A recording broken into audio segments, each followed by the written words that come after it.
Have you ever been in this situation? You just finish your work, then many other requests come at the same time, and even when you are very tired, you still say yes because you cannot say no. Kindness is a very valuable gift, but without boundaries, it can become a voluntary sentence.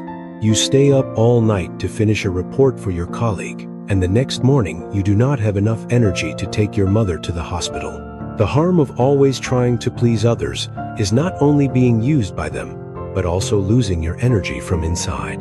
When the cup of your soul is empty, what can you use to pour for the people who are truly important? If you are surrounded by unreasonable requests like this, what will you do to set your own boundaries? Please comment your solution below. And do not forget to watch this video until the end. Through Julian's story, you will realize something that seems simple, but not everyone can do. Taking care of yourself is not selfish. It is a necessary condition so you have enough fire to light the way for others.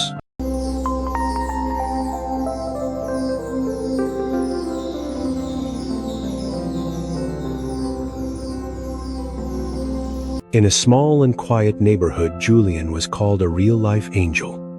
He had a gentle face with a warm smile that was always on his lips. He gave off friendly energy that made everyone feel comfortable. Julian was not only a hard-working employee at the office, but also a silent hero for everyone around him. From fixing a broken door hinge for his neighbor, carrying heavy bags for the old lady downstairs, to staying up all night to finish a report for a colleague who was busy partying, Julian never knew how to say no. He loved the feeling of helping others and seeing their thankful eyes. Slowly, his kindness became like an addiction that was hard to stop. However, behind the image of a good man who does good things was a painful truth in his own home. Julian loved his mother very much. No one could deny that. He always promised himself that he would spend time fixing the leaking roof, or simply sit down and have a proper meal with Mrs. Martha. But sadly, whenever he planned to take a hammer and take care of his own house, his phone rang. A request from someone he knew, an urgent call from the company, and Julian quickly left again, leaving his mother alone with her cold meal. Julian's dedication went beyond normal kindness and became self-harm. Some days he helped others so much that he forgot to eat and sleep. His eyes were dark. From lack of sleep, his stomach hurt because he skipped meals, but his hands kept working for others. He was ready to stay hungry to buy food for a friend who had just broken up, but he forgot that his mother had a light fever and needed a painkiller. Julian was not a bad person. He was just lost in the maze of always trying to please others. He thought he was lighting up the world, but in fact, he was using the last of his own energy to keep the fire burning for people who did not even care if he was exhausted. In the small and dim kitchen, the smell of Mrs. Martha's toast could not cover the quiet tension in the air. Julian stood by the table, quickly tying his tie, holding his phone between his ear and shoulder. "Okay, Mark, I will stop by to fix your computer before work. Don't worry, I won't let you be late," Julian said, in a hoarse voice because of lack of sleep, while his other hand looked for his car keys. Mrs. Martha put the plate of fried eggs on the table. Her worried eyes followed her son's hurried actions. "Julian, are you leaving now? This morning I feel very dizzy. Can you take me to the clinic at the end of the street for a while? It will only take 10 minutes. Julian stopped for a second. A guilty look appeared on his tired face. But at that moment his phone started to vibrate again with new messages. "Mom, I'm sorry. Mark is in a hurry. Without that computer, his boss will scold him. Please try to rest a little. At noon I will come back and take you there, I promise." Mrs. Martha sighed and looked at her son, who was slowly becoming exhausted because of the problems of the whole world except his own family.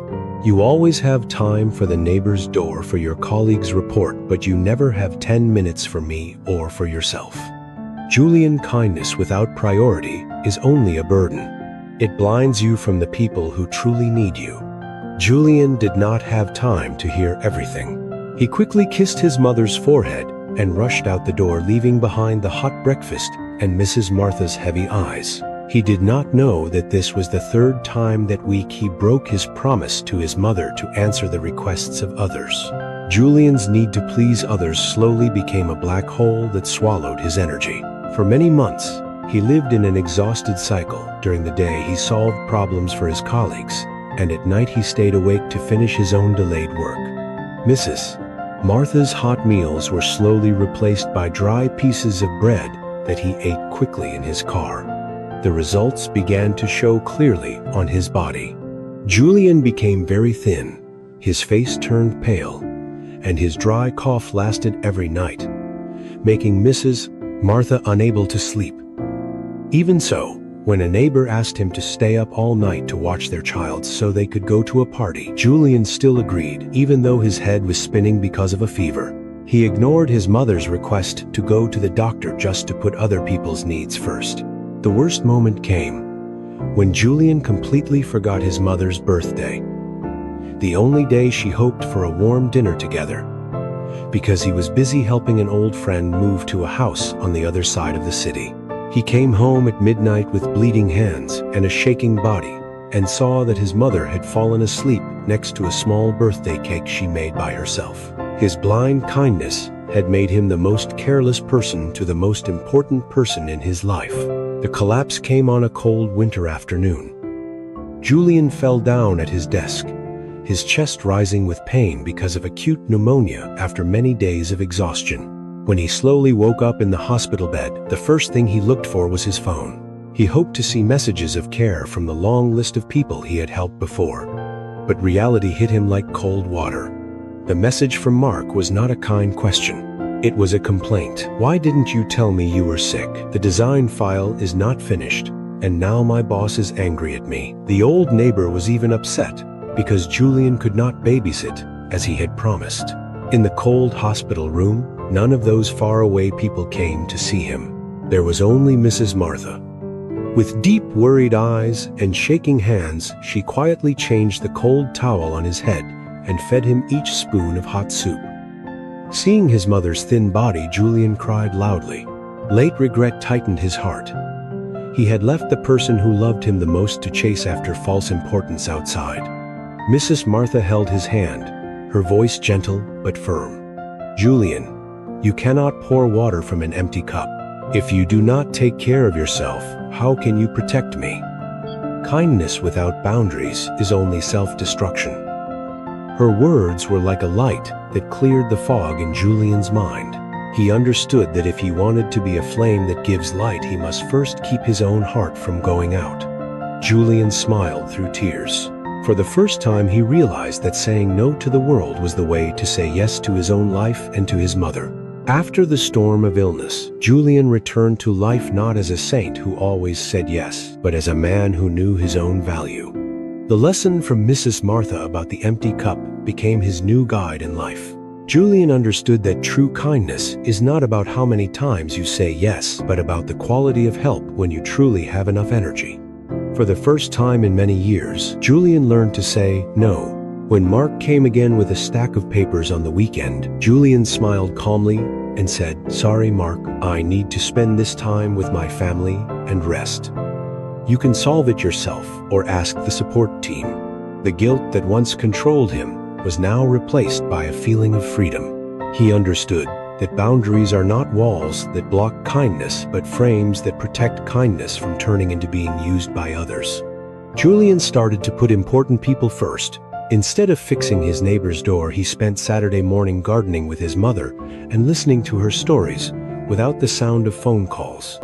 He ate regularly, exercised, and went to bed early. Strangely, when he took care of himself, his creativity at work became stronger than ever. He understood a deep truth. Taking care of yourself is not selfish. It is the best preparation to love others in a lasting way.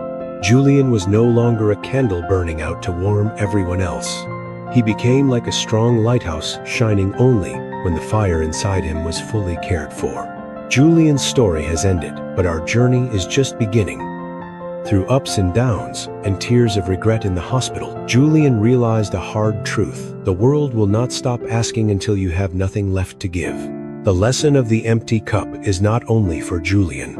It is a warning for everyone who is busy pleasing others but forgets themselves. Remember, you cannot bring happiness to anyone if you are exhausted and broken inside. Kindness has real value only when it comes from a healthy mind and a body full of energy. Learning to say no to unreasonable demands is the way to say yes to your own value and to the happiness of the people who truly love you. We are often afraid that others will think we are selfish. But in fact, taking care of yourself is the highest responsibility. Only when your cup is full can you share that sweetness with life in a lasting and sincere way. After watching Julian's journey, what lesson have you learned for yourself? Will you continue to stay silent and endure, or will you start to set boundaries today? Please leave your opinion in the comments section below, so we can spread this positive mindset together. Thank you for watching and for respecting yourself more each day.